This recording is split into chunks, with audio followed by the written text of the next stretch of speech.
Guys, good afternoon sa inyo. Welcome back to my channel guys. I-share ko lang sa inyo yung gawa nating fermented na amino acid na pinagbabad natin ng muscovado sugar at saka yung ulo ng isda at saka hasa ng isda. So na-ferment na natin siya guys. Ito na po yung naging result, okay, ng ating ginawang pag-ferment. Okay? So matigas na rin guys yung dito sa loob ng ating maraming hangin. Okay, dito sa ating loob ng bottle at bubuksan po natin ito. Ito po. So yun guys, yan. So bali, sumingaw lang siya ng konti kasi kanina ko pa ito nabuksan. At yung amoy niya po guys, mabango po siya. Yung amoy niya, hindi po siya malangsa at saka mabaho. So yung amoy niya is mabango po siya. Okay?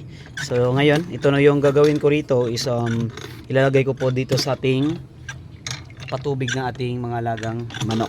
Okay?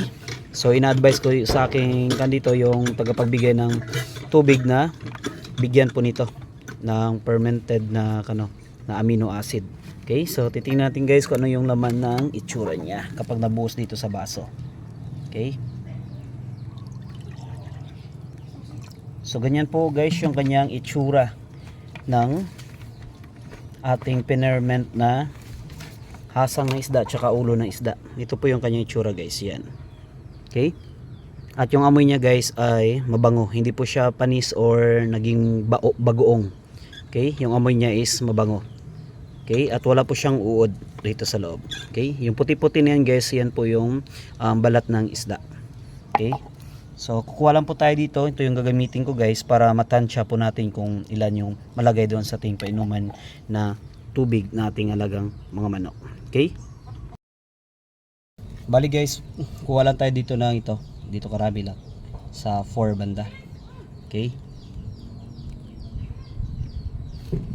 So yun, 4. And then, ilagay po rito.